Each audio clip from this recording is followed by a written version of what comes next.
He came home smiling, sunburned from a month in Greece, with his mistress rolling a luxury suitcase across the hardwood floor like a man returning to a kingdom he believed would always belong to him. Then he looked up at the living room wall and froze. The wedding portrait was gone. In its place hung a massive framed photograph of me, standing beside another man, both of us smiling beneath the gold evening light of the Arizona desert. And directly underneath it, mounted in a black frame like a trophy, was a legal document bearing only one name under property owner. Mine. Daniel Mercer liked making announcements in public because public spaces gave him control. If people were watching, he became charming, confident, impossible to challenge, without looking emotional or unstable. I learned that slowly over 17 years of marriage, the same way women often learn the truth about men, not all at once, but in tiny humiliations that accumulate quietly inside the body, until one day they become impossible to ignore. The night he destroyed our marriage began with grilled steaks, fairy lights, and country music drifting across our backyard in Scottsdale, Arizona. We had hosted dozens of gatherings like that over the years. Neighbors stood around with sweating beer bottles. Wives traded stories about college applications and rising grocery prices. Somebody's teenage son cannonballed into the pool while everyone pretended not to notice the profanity echoing across the water. It should have been an ordinary Saturday night. I was carrying a tray of corn salad from the kitchen when I heard Daniel laughing near the patio bar.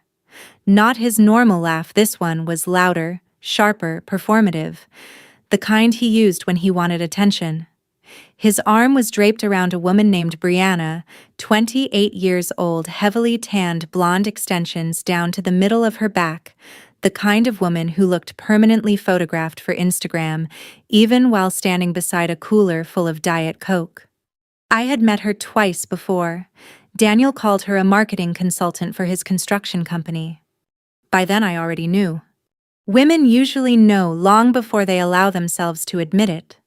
Still, there is a difference between suspecting betrayal and hearing your husband casually redefine your marriage in front of 15 people holding paper plates. One of the neighbors joked about Daniel spending so much time with Brianna lately, and Daniel lifted his bourbon glass with a grin. Well, he said, Claire and I are doing things differently these days. This is basically an open marriage now. She just hasn't fully embraced it yet. The conversation died instantly. Somebody coughed. The music from the outdoor speakers suddenly sounded too loud. I remember the exact feeling that moved through my body in that moment, not heartbreak at first, not even anger. It was something colder, like stepping barefoot into freezing water and realizing too late how deep it goes. I stared at him, waiting for the punchline. It never came. Instead, Daniel pulled Brianna a little closer against his side and took a slow sip of his drink while people deliberately looked everywhere, except at me. I should probably explain something about my husband. Daniel had not always been cruel. Selfish? Yes. Ambitious, certainly. But cruelty came later, after success inflated him into someone who confused money with wisdom and attention with value. 10 years earlier, he had been just another exhausted contractor trying to build a business while I worked full-time in interior design and handled most of the parenting for our daughter Ellie. When the company nearly collapsed during a bad economy, I used the inheritance my mother left me to keep it alive. $70,000. Almost everything she had. Daniel used to call me his rock back then. Funny how quickly men rewrite history once they no longer need the woman who helped build it. The guests left early that night. No one wanted to be trapped inside the tension hanging over our backyard like smoke. I cleaned paper plates in silence while Daniel sat at the kitchen island scrolling through his phone, completely relaxed, as though he had merely announced a vacation plan instead of detonating 17 years of marriage in front of our friends. Finally, I said, "You humiliated me." He did not even look up. "You're overreacting. You told everyone we have an open marriage. We should have one," he replied casually. "Monogamy isn't realistic forever, Claire. People evolve." I let out a quiet laugh then because sometimes the absurdity becomes too large for tears. Evolve, I repeated. Is that what this is called now? Daniel sighed dramatically the way impatient men do when forced to explain basic truths to foolish women. Look, he said, setting down his phone at last. I didn't plan for this to happen, but Brianna makes me feel alive again. I'm 46 years old, Claire. I don't want the rest of my life to feel predictable. And what exactly do I get out of this arrangement? That's up to you, he answered with a shrug. You can do whatever you want too. It was such a ridiculous statement that I almost admired the arrogance behind it. Men like Daniel loved the idea of freedom when they believed only they would benefit from it. Upstairs, I heard Ellie's bedroom door close softly. She had heard enough. Daniel walked to the wine fridge and poured himself another drink.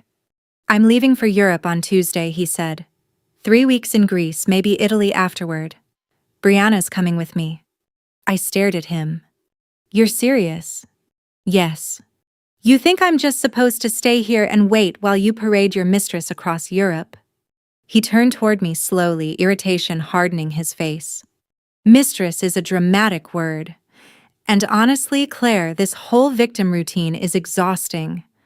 I'm trying to be honest with you instead of sneaking around. There it was, the modern language selfish people use to make betrayal sound enlightened. Honesty. Growth. Freedom. Healing. Anything except accountability. He stepped closer, lowering his voice. You're still my wife. You still have this house, this life, financial security. I'm not abandoning you. I'm asking you to adapt. Adapt. Like I was software requiring an update. I looked around the kitchen we remodeled together 15 years earlier, the marble countertops I chose, the pendant lights I installed myself while pregnant with Ellie, the family photographs lining the hallway. Every inch of that home carried pieces of my labor, my sacrifices, my invisible fingerprints. Yet somehow Daniel spoke as though he alone had built our life. That night, after he went upstairs, I remained alone in the kitchen for almost an hour. The refrigerator hummed softly. The backyard lights reflected against the dark windows. Somewhere down the street, a dog barked into the warm desert night. Then I noticed our wedding portrait hanging above the fireplace. We looked so young in that photograph. Daniel's hand rested proudly against my waist. My face glowed with the kind of trust only young brides possess, the belief that love automatically protects people from becoming strangers. I walked toward the portrait slowly. Then I lifted it off the wall. Not because I hated him. Not yet. But because for the first time in 17 years I finally understood something devastating. The marriage in that photograph no longer existed. And maybe it hadn't existed for a very long time. Daniel left on a Tuesday morning with 2 designer suitcases, expensive sunglasses, and the relaxed confidence of a man absolutely certain the world would wait for him. Brianna sat in the passenger seat of his black Range Rover, wearing white linen pants and oversized sunglasses, one manicured hand resting possessively on his arm while he backed out of the driveway. Neither of them looked at me standing on the front porch. Only Ellie did. My daughter stood slightly behind me in an old Arizona State sweatshirt, arms crossed tightly over her chest, watching her father drive away with an expression far too old for 16 years old. She did not wave goodbye. The SUV disappeared around the corner. The silence afterward felt unnatural, like the house itself had stopped breathing. For the first 2 days, I moved through rooms mechanically, unable to focus long enough to finish simple tasks. I loaded the dishwasher and forgot to start it. I reheated coffee 3 times before realizing I never drank it. At night, I lay awake staring at the ceiling fan, while my mind replayed the barbecue over and over again, Daniel's voice, the laughter, the humiliation of standing there while strangers avoided eye contact out of pity. Humiliation is a strangely physical emotion. It settles into your muscles, your stomach, your skin. What hurt most was not even the affair. It was the certainty in Daniel's face when he announced it publicly. the absolute confidence that I would tolerate anything rather than lose the life we had built. And maybe for many years he would have been right. I had spent nearly 2 decades being practical, sensible, supportive. I swallowed frustrations because marriages required compromise. I ignored smaller betrayals because adulthood demanded endurance. Somewhere along the way, Daniel mistook my loyalty for weakness. 3 days after he left, Brianna posted photographs from Mykonos. I saw them because mutual acquaintances began sending them to me awkwardly, as though I somehow deserved advance warning before public humiliation continued online. Daniel stood shirtless beside an infinity pool holding a champagne glass, while Brianna pressed against him in a white bikini, both of them glowing with the smug self-satisfaction of people convinced they were envied instead of embarrassing. The caption read, "Life begins when you stop apologizing for your happiness." I stared at the screen for several seconds. Then I laughed. Not because it was funny, but because middle-aged men abandoning their families for younger women always believed they were participating in some profound romantic revolution instead of the oldest cliché in America. Ellie walked into the kitchen while I was still looking at the post. "Are you okay?" she asked quietly. I locked the phone and set it down. "I will be." She opened the refrigerator, grabbed orange juice, then hesitated before speaking again. "You know what's weird," she said. "Dad keeps posting like he won something." The comment startled me because it was exactly right. Daniel behaved like marriage was a competition he had escaped victoriously, like youth itself had validated him. Men like him often confused attention with rebirth. Ellie leaned against the counter. "But honestly," she continued, "he looks kind of pathetic." I looked at my daughter, then really looked at her. Somewhere between AP classes, driving lessons, and college applications, she had quietly become perceptive in ways I had not noticed. "I don't want you to hate your father," I said carefully. She shrugged. "I don't hate him," she replied. "I just think he expected you to fall apart." The truth landed harder than she probably intended. That afternoon, for the first time since Daniel left, I opened the home office door. Daniel rarely handled paperwork himself anymore. Success had made him lazy about details. Receipts, contracts, tax documents, they all ended up stacked carelessly across filing cabinets and desk drawers, while he focused on networking lunches and golf outings with developers. At first, I was only looking for bank information. Then I started noticing patterns. Luxury hotel charges billed through the business account. Flights for Brianna disguised as marketing travel. Jewelry purchases labeled as client entertainment. Thousands upon thousands of dollars quietly filtered through company expenses. I sat at the desk for nearly 3 hours sorting documents into piles, while something inside me slowly changed shape. Not rage. Clarity. The next morning, I called a lawyer named Denise Harper. Her office sat inside a sleek, modern building in downtown Phoenix, all glass walls and cold air conditioning. Denise herself looked to be in her late 50s, silver blonde bob haircut, sharp navy suit, calm eyes that had clearly witnessed every possible variation of marital disaster. She listened without interrupting while I explained everything. When I finished, she folded her hands neatly atop the desk. "First," she said, "your husband is not nearly as smart as he thinks he is." I blinked. Denise slid several highlighted financial statements toward me. "These expenses tied to the affair are significant," she continued. "And based on the records you brought, much of the original business capital came from your inheritance." It was years ago. Doesn't matter. Documentation matters. For the first time in weeks, I felt something unfamiliar. Not hope exactly, but movement. Denise leaned back slightly. "Clare, men like your husband often make the same mistake," she said. "They think the spouse maintaining stability has no power because that labor isn't flashy." I looked down at the paperwork silently. "He thinks he built this life himself," I admitted. "No," Denise corrected gently. "He thinks you'll never stop protecting him." The sentence lodged itself deep inside me. Because she was right. Every year of our marriage, I had cleaned up emotional messes Daniel created. I softened his temper around Ellie. I handled holidays, birthdays, school schedules, repairs, taxes, family obligations. I absorbed stress so completely that eventually he stopped seeing it at all. Invisible labor only remains invisible until it disappears.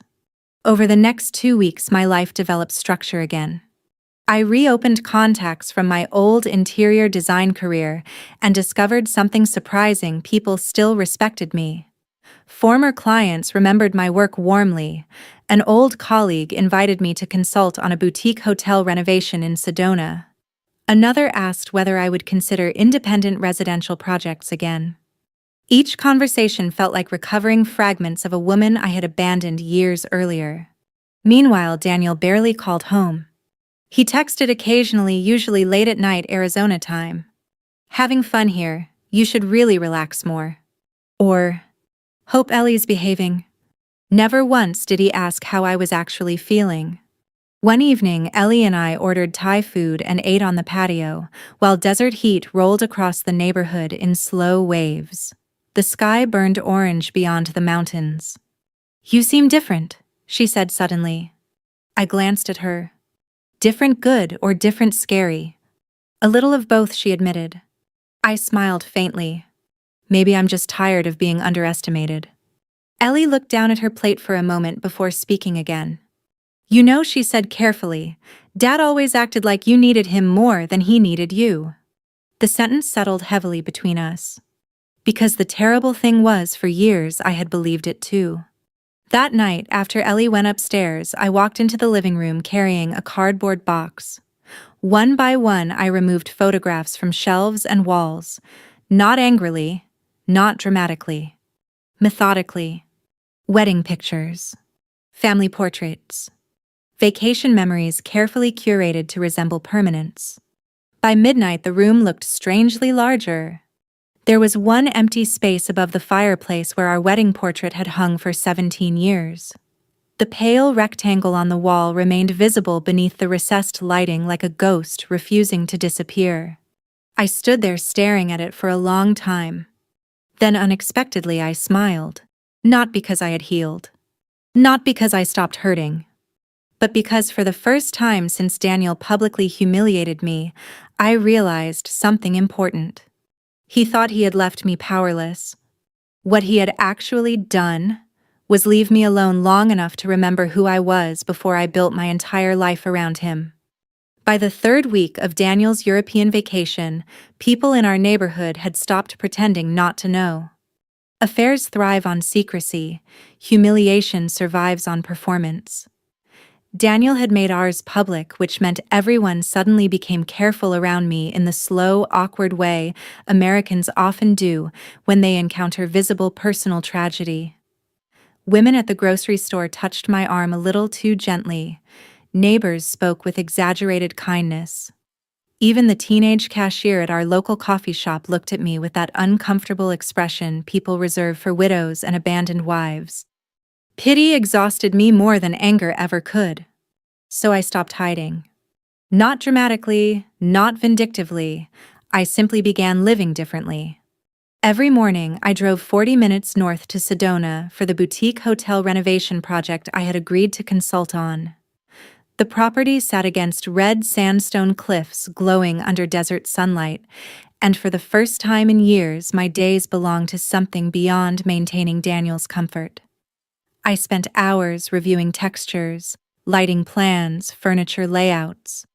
I argued with contractors about tile finishes and laughed over takeout lunches with architects young enough to call me ma'am without realizing how irritating it sounded.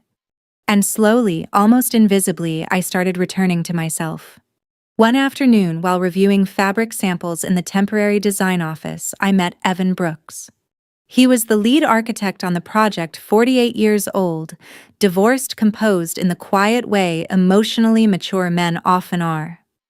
No flashy watch, no forced charm, no desperate need to dominate conversations. He listened carefully when people spoke. He remembered details.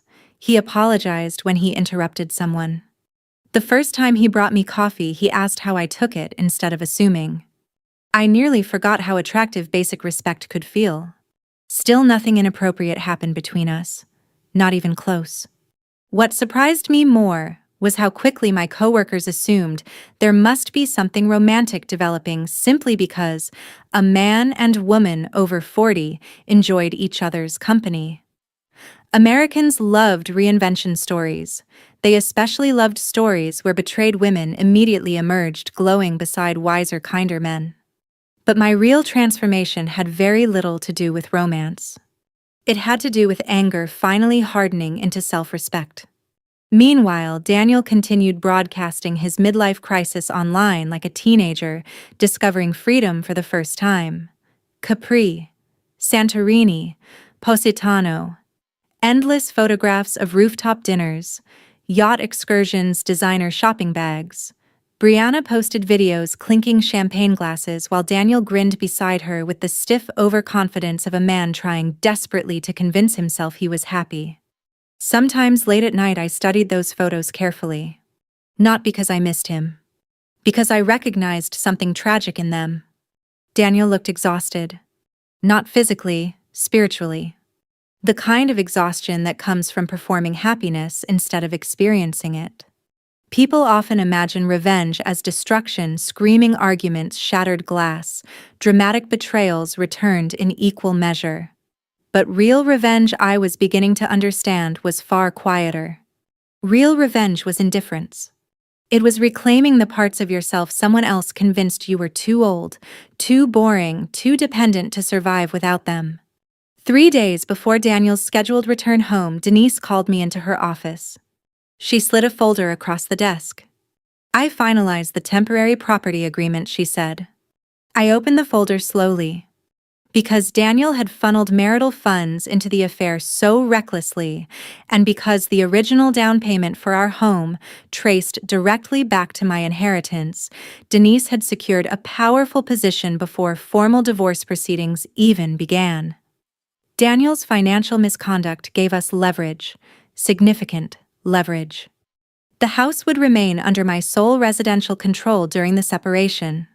Legally, carefully, methodically, the foundation beneath Daniel's confidence had already begun collapsing. "He's going to lose his mind," I murmured. Denise's expression remained calm. "No," she corrected softly. "He's going to lose the illusion that actions don't have consequences." There was something almost comforting about her precision. No cruelty, no theatrics, just accountability. On my drive home, Arizona's sunlight stretched gold across the highway, while classic rock played softly through the speakers. For the first time in months, maybe years, I rolled down the windows and let warm desert air flood the car.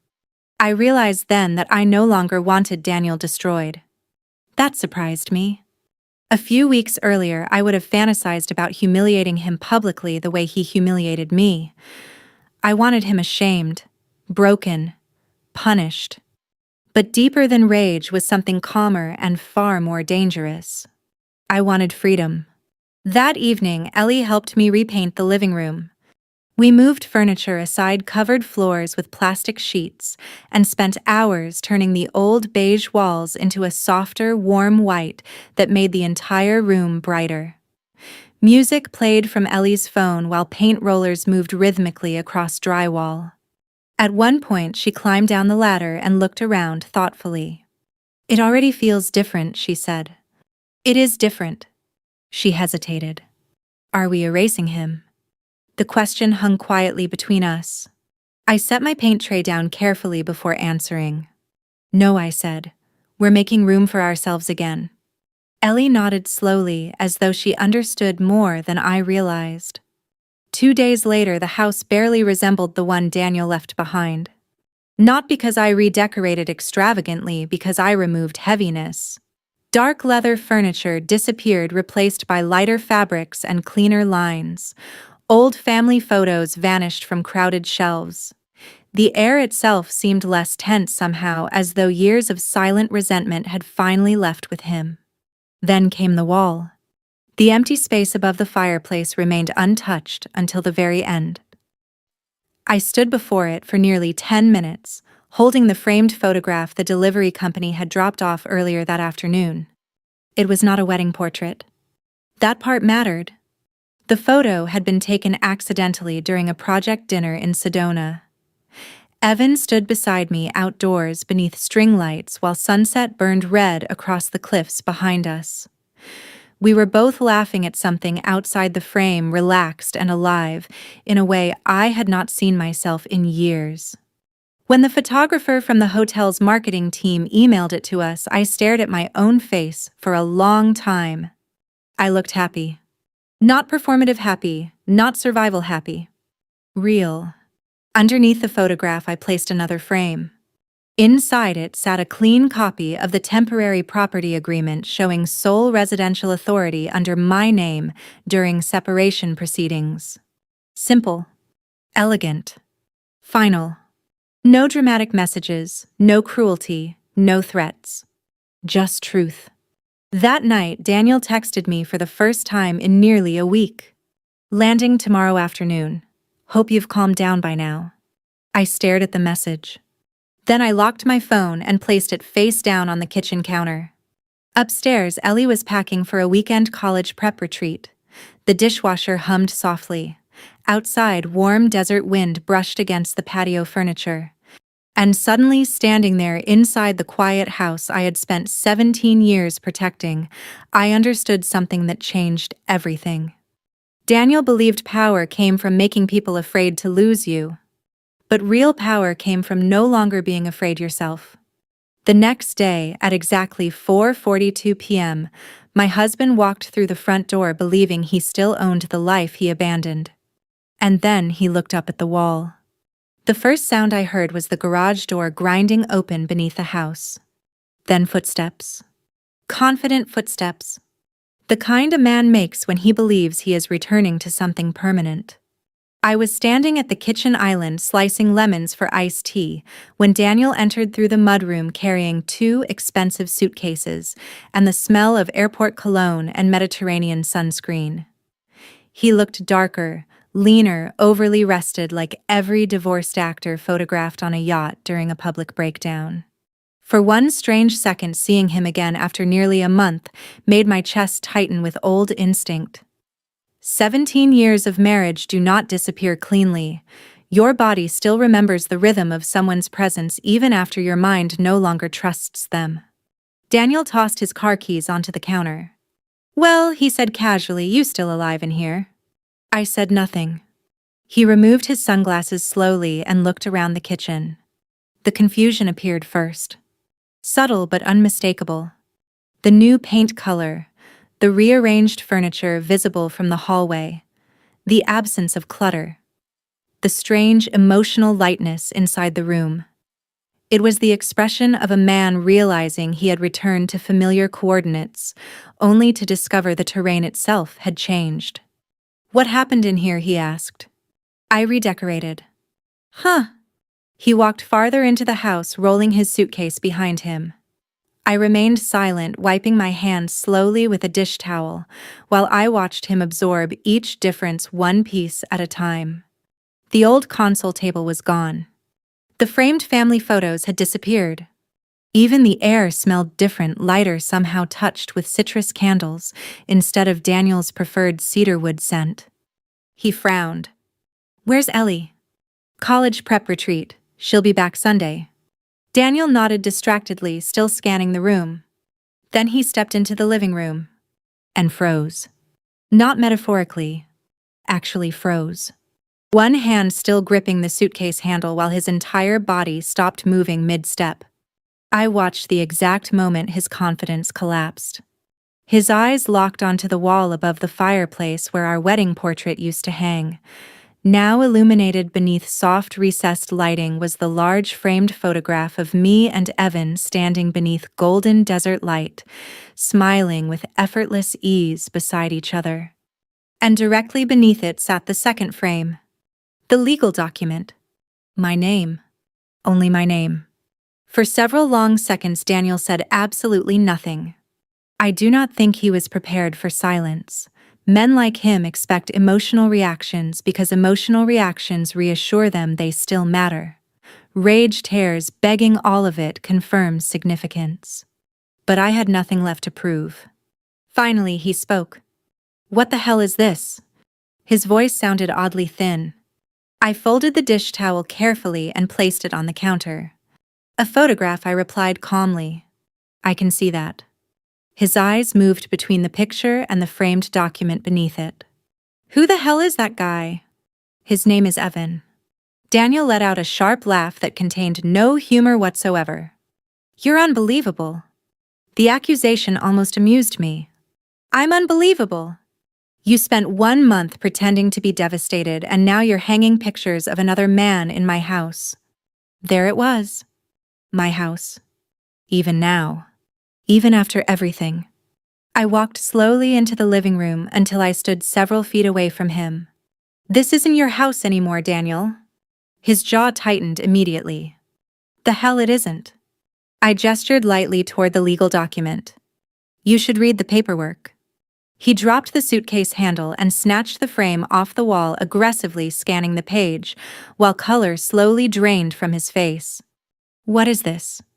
"It's temporary residential control during separation proceedings." "You filed for divorce?" "Yes."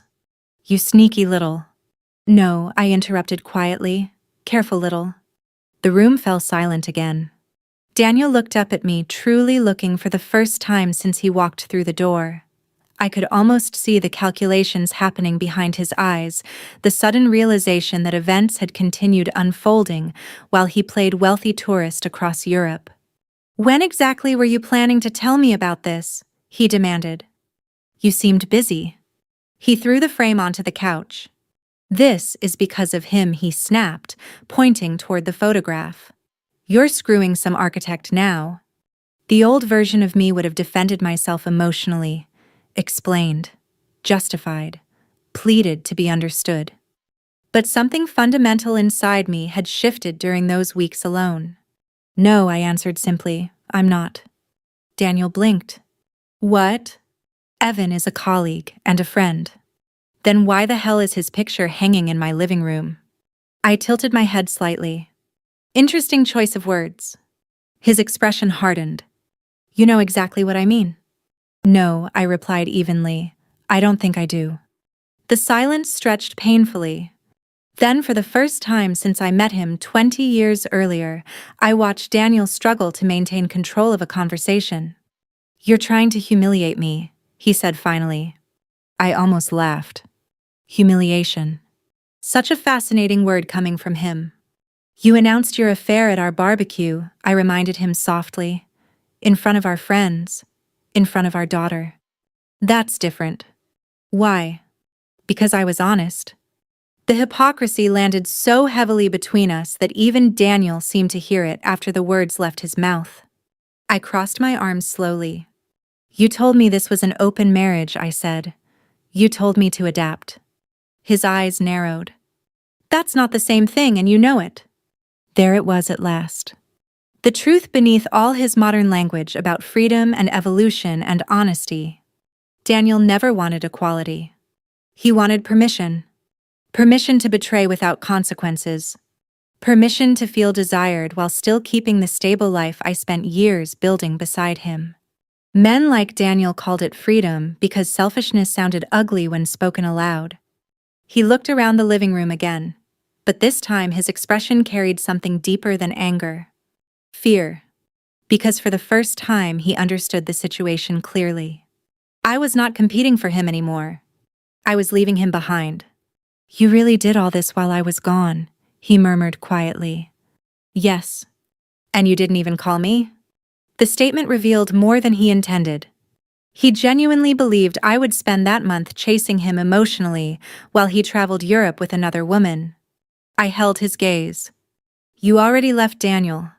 His face tightened slightly. "No," he said. "I went on a trip." "No," I repeated calmly. "You left your family long before the airport." For a brief moment, genuine emotion cracked through his anger. Not remorse, exactly, something more uncomfortable. Recognition. Upstairs, a floorboard creaked softly. Daniel glanced toward the staircase just as Ellie slowly descended halfway down, backpack slung over one shoulder. She had returned home early from the retreat with a friend's parents and apparently heard enough from upstairs to understand what was happening. "Hey," Daniel said awkwardly. Ellie stopped midway down the staircase. Her eyes moved toward the photograph on the wall, then toward the legal papers, then finally toward her father. The disappointment on her face hit him harder than anything I said. "Dad," she asked quietly, "did you really think Mom would just sit here forever while you ran around Europe with your girlfriend?" Daniel opened his mouth. Closed it. Ellie shook her head slowly. "You left first." Simple words, but devastating ones. Daniel looked suddenly older, standing there in the middle of the room, surrounded by evidence that life had continued evolving without him. The confidence he carried through the front door had vanished completely, now replaced by something hollow and disoriented. He stared once more at the wall, at the photograph, at the legal document, at the empty space where our marriage used to exist. And for the first time since this entire nightmare began, my husband finally understood the truth. He had mistaken my loyalty for dependence. And now he was standing inside the consequences of that mistake. After Ellie went upstairs, the house became unbearably quiet. Daniel remained standing near the fireplace for several seconds longer, staring at the framed property agreement, as though the legal language might rearrange itself if he looked hard enough. The late afternoon sun stretched across the hardwood floors in long golden rectangles, illuminating dust particles drifting lazily through the air between us. For years, silence inside our marriage had frightened me. Now it protected me. Daniel finally loosened his grip on the suitcase handle and walked slowly into the kitchen. He opened the refrigerator automatically, then stopped halfway through the motion, confused by unfamiliar containers and reorganized shelves. Tiny details unsettled him more than he wanted to admit. The house no longer anticipated him. That realization seemed to wound him in ways legal documents could not. He shut the refrigerator door harder than necessary. "So that's it?" he asked without turning around. "You just decided everything while I was gone." I leaned lightly against the counter. "No," I said calmly. "You decided everything the moment you demanded I accept your affair as a condition of staying married." Daniel exhaled sharply through his nose. "You're twisting this." "I'm clarifying it." He turned toward me, then frustration darkening his face. "You know what your problem is, Claire," he snapped. "You always make everything sound colder than it really is." I almost smiled. That accusation would have destroyed me years earlier because there was truth buried inside it. I had become colder. Not cruel, just no longer willing to soften reality so other people could remain comfortable inside it.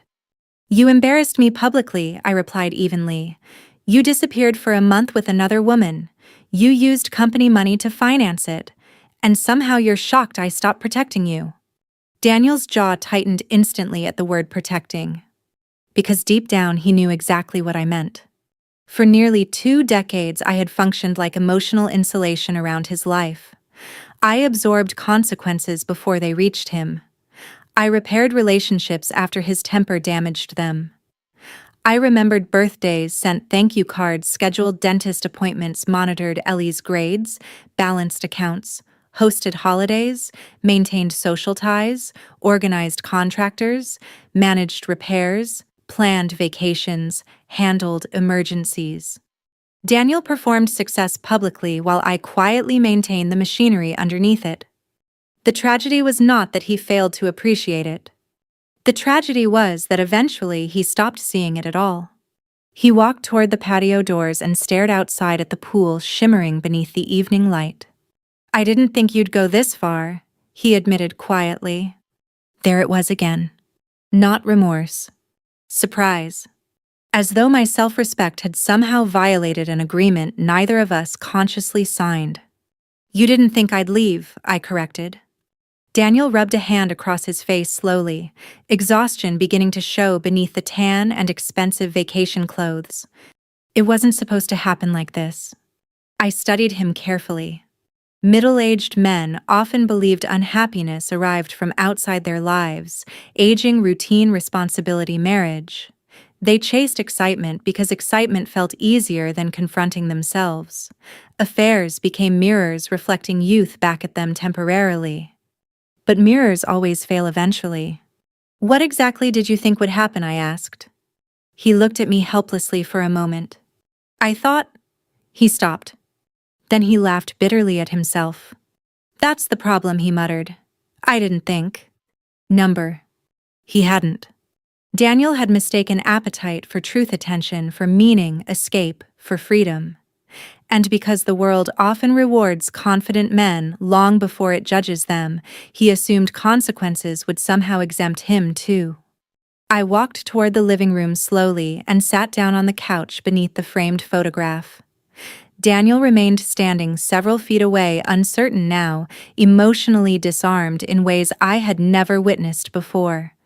"I need you to understand something," I said quietly. He looked up. "I don't hate you." That clearly was not the answer he expected. "Then why does this feel like punishment?" "Because accountability always feels like punishment to people who expected immunity." But I did not say that aloud. Instead, I looked toward the wall above the fireplace. "When you left," I continued, "I thought revenge meant hurting you back. I imagined humiliating you the way you humiliated me." Daniel said nothing. But somewhere during that month I said softly, "I realized something worse than losing you." He frowned slightly. "What?" "I realized how much of myself I lost trying to keep this marriage alive." The words settled heavily into the room.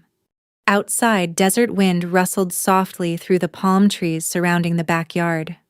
Somewhere in the neighborhood, a lawnmower hummed faintly against the evening silence. Daniel lowered himself slowly into the armchair across from me. For the first time in years, we looked like two ordinary people instead of husband and wife locked inside old roles. "I never wanted to destroy our family," he admitted quietly. "No," I replied. "You just thought it would survive anything you did to it." His eyes dropped toward the floor. That was the closest thing to honesty he had offered me in a very long time. Over the following weeks, our separation unfolded with less drama than most people expected. Friends kept waiting for screaming matches, public meltdowns, vicious legal warfare.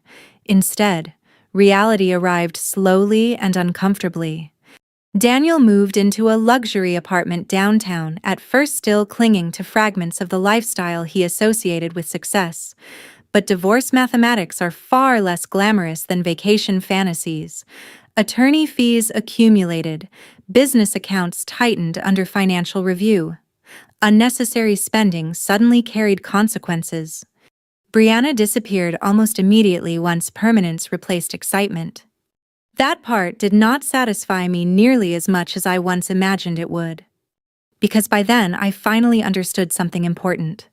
Women do not actually heal by watching other women lose. They heal by rebuilding themselves. My design career expanded faster than expected after the Sedona project succeeded. Referrals multiplied. Former clients returned. Within 8 months, I opened a small, independent design studio in Phoenix, specializing in warm, modern interiors for boutique commercial spaces and custom homes. Nothing enormous. Nothing cinematic. Just mine. Ellie left for college the following fall, stronger and wiser than either of us intended her to become so early in life. Her relationship with Daniel remained polite, but distant, shaped less by anger than disappointment. Betrayal changes children too, especially daughters watching how men treat women they once promised to love. As for Evan, he remained exactly what he always was, a good friend who entered my life during a season when I desperately needed evidence that kindness still existed. Nothing more, nothing less. That mattered to me, because I refused to become the mirror image of the thing that hurt me. Nearly a year after Daniel returned from Europe, he came by the house one afternoon to pick up old tax documents from the garage. His hair looked grayer, his confidence quieter. Life had not destroyed him, but it had finally introduced him to humility. Before leaving, he paused near the living room wall again. The photograph of Evan and me was gone now. In its place hung a different picture. Ellie and I standing barefoot on a California beach at sunset during her spring break, both of us laughing into the wind. Daniel stared at it for several seconds. Then he looked at me. "You seem happy," he said. And for the first time in a very long time, the answer came easily. "I am. Not because he suffered. Not because I won. But because somewhere inside all that humiliation and grief, I finally stopped measuring my worth through someone else's ability to choose me." Daniel nodded slowly, as though understanding something too late to change it. Then he left quietly. I locked the door behind him and stood alone in the peaceful silence of the house we once built together. Except now finally it felt like home. Sometimes people think power means having the freedom to betray others without consequences. But real power, the kind that lasts, comes from walking away with your dignity intact after someone tried to convince you that you were nothing without them. And maybe that is the cruelest revenge of all. To heal so completely that the person who broke you no longer recognizes the version of you standing in front of them. If this story touched you in any way, if you've ever had to rebuild yourself after betrayal, heartbreak, or humiliation, take a moment to share your thoughts below. And if you enjoy emotional, realistic revenge stories with meaning and depth, don't forget to subscribe and join us